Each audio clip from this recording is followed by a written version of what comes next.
អ្នកទាំងអស់គ្នាតិចច្រឡំខ្ញុំនៅលើភ្នំបូកគោអីអត់ទេអ្នកទាំងអស់គ្នាខ្ញុំនៅក្នុងខេត្តមួយឈ្មោះថា Tamworth ប្រទេសអូស្ត្រាលីអ្នកទាំងអស់គ្នាទាយមើលប្រហែលអង្សាឃើញឡើងចុះអាប់ឃើញតែផ្សែងសុទ្ធតែម្ដងគឺត្រជាក់មែនតើអ្នកទាំងអស់គ្នាចាគឺ11អង្សាខ្ញុំគិតថាអ្នកទាំងអស់គ្នាគិតថា11អង្សាមានអីត្រជាក់និយាយទៅសម្រាប់អ្នកទាំងអស់គ្នាដែលអត់សូវត្រជាក់គឺគិតថាអត់ត្រជាក់11អង្សាសម្រាប់ខ្ញុំគឺត្រជាក់មែនតើចង់និយាយថាខ្ញុំអត់ចង់ចាញ់ពីឡានតែម្ដងណាអ្នកទាំងអស់គ្នាហើយខ្ញុំមកលេងខេត្ត Tamworth ហ្នឹងគឺ2យប់ណាអ្នកទាំងអស់គ្នាហើយខ្ញុំមកលេងហ្នឹងគឺអត់មានកម្រោងទេដោយសារពួកម៉ាក់របស់គ្រួសាររបស់ខ្ញុំហ្នឹងគាត់មកលេងនៅកន្លែងខេត្តហ្នឹងដែរគាត់នាំគ្នាមកលេង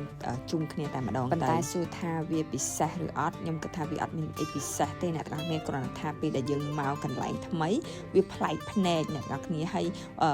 Tamworth ហ្នឹងគឺដូចស្រុកស្រែអញ្ចឹងគឺសតតែដើមឈើសតតែភ្នំហើយត្រជាក់គឺត្រជាក់មែនតើហើយនិយាយថាទេសភាព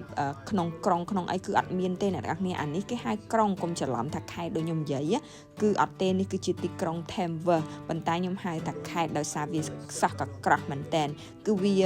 អត់មានចង់និយាយថាគេធំអត់មានអីទេគឺភាគច្រើនគេល្បីថាល្បីខេត្តហ្នឹងថាគឺជា